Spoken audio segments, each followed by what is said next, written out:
The transfer portal is a system created by the NCAA that allows college athletes to enter their name into the national database, signaling their intention to transfer to another school. Introduced in 2018, the portal was designed to stream and modernize this transfer process, giving student athletes more control over their careers and providing their transparency for coaches and programs. Once an athlete enters the portal, other schools are free to contact and recruit them, opening up new opportunities for playing time, exposure, and a better fit academically and athletically. The transfer portal has dramatically changed the landscape of college sports, particularly in football and basketball. Before the portal, athletes never had permission from the current school to speak to other schools to transfer to. Now, players explore more options more freely, which has led to an increase in the number of transfers each year. High-profile athletes entering the transfer portal often generate major media attention, and the process has started to resemble free agency in the professional sports. With this freedom, however, come both opportunity and risk. Some athletes successfully transfer to a better situation and thrive, while others may enter the portal and not receive any offers. We've seen notable players like women's basketball, LSU, Angel Reese, quarterback from the Colorado Buffaloes, Shedeur Sanders, and guard from the Arizona Wildcats, Caleb Love, have success in their careers in the transfer portal. I have interviewed three known athletes at Alcorn State University to get their input on the transfer portal and abide by his new strategy. Can you tell us the reason why you chose to stay out the transfer portal? The reason why I chose to stay is I like it here. I met friends, met new people, and the new head coaching staff change is for the better, and he's trying to win, stuff like that. So why do you feel like the transfer portal is not for you? Why do you feel like Alcorn State University can compete? The new head coaching staff, they got a lot to offer. They're coming from, big time schools, and I made it at home here. So what do you have to say for guys that enter the transfer portal immediately without giving their school a chance? Nowadays it's things are changing and stuff like that. So, I understand, but you gotta make it home for where you love to play and stuff like that. Now, last thing I want to say is, what do you think about the brotherhood of the basketball team or any athletic team? And I want you to speak on the NIL that goes on in today's world. Okay. So the brotherhood, firstly, you definitely have to have a bond with your teammates, because once you get on that floor, it's you against the other team 5-on-5, and the whole 13, 15-man roster, you against them, y'all going to war. And the NIL, like I said before, there's a whole lot of change. Players trying to start making money, a lot of money. They don't have loyalty some spots and stuff like that. So they move around, stuff like that. So, Drew, you being a grad transfer, I want you to tell everybody about your experience in the transfer portal, and now you currently entering the transfer portal again.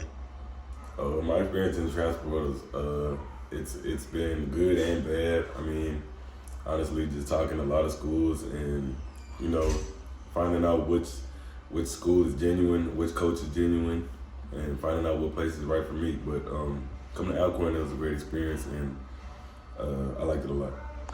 So what about the NIL, man? Is that something you think that's causing a lot of athletes to enter the transfer portal? Of course, with the NIL and the agents and all that type of stuff, it definitely makes going to the transfer portal look attractive.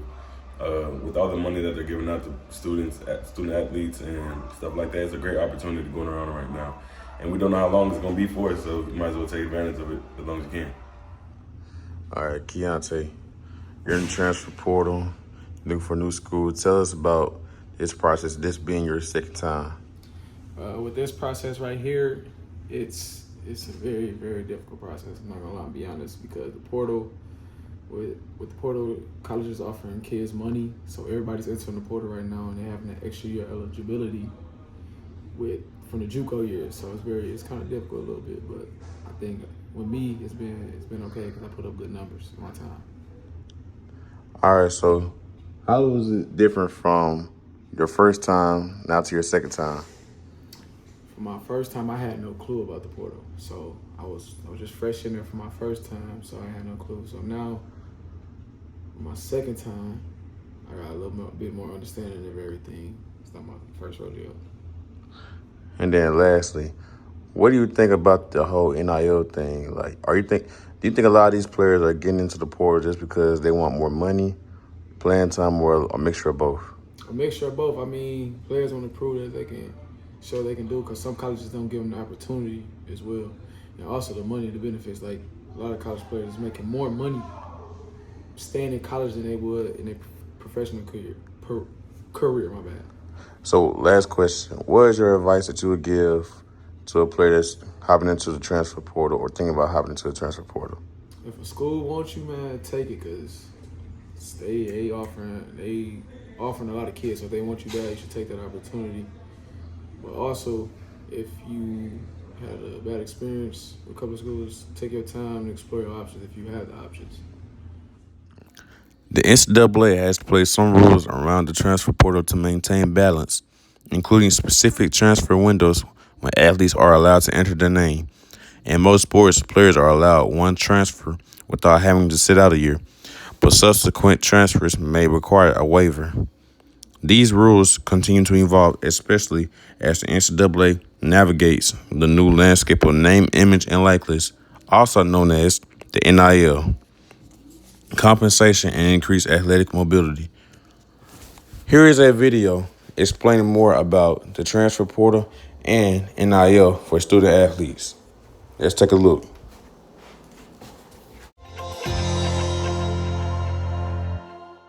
The transfer portal is really, I would say, most popular in football and basketball. Certainly, women's volleyball, it's becoming more popular as well. But if a student athlete is at a scholarship, if they're at a program and they decide to transfer, they want to transfer or pursue other transfer options, they have to enter their name into the transfer portal, which is run ultimately by the NCAA. So to answer your question, Lori, potential drawbacks could be a lot of times you have to kind of make that decision. If you announce that you want to transfer, sometimes that coach that the program that you're at may say, okay, if you're announcing that you're transferring and you're entering the portal, we're going to look for a replacement for you.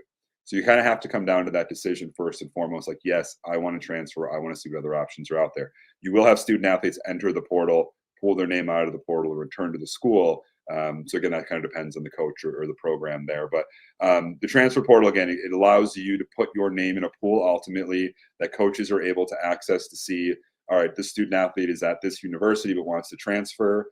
Maybe we recruited them in the past, or maybe we know someone who played against them or whatever the case is. And then that coach can then pursue that transfer once they're in the portal. Once a student athlete is in the portal, that's when it allows other coaches to contact that student athlete. So if I'm under scholarship and I don't enter the transfer portal, it would be considered, ultimately poaching me if a college coach came to me and wanted to try to recruit me away from that program and I'm not in the transfer portal. The transfer portal is blown up again with COVID. The NCAA has lessened some of the rules and restrictions about having to sit out a year or two, which was part of the transfer portal in the past. So kids are able to transfer and play right away at their new school and not have to sit a year out. Transfer portal is becoming, again, more and more popular, but it's throwing a wrench in the recruiting process for coaches, for student athletes, especially for student athletes coming out of high school, like we talked about as well. Hey, everyone. Thanks. Coaches must not only recruit high school athletes, but manage their current roster to prevent key players from transferring. Overall, the transfer portal represents a major shift in college athletics, giving players more agency over their careers while challenging programs to adapt. While it brings both benefits and complications, it reflects a broader move toward athletic empowerment in college sports. As the portal continues to evolve, it will remain a central part of conversations around fairness, competition, and the future of college athletics. This is Kevin Farrell, and we are signing out. This is Kevin Furr reporting from Dogus 30.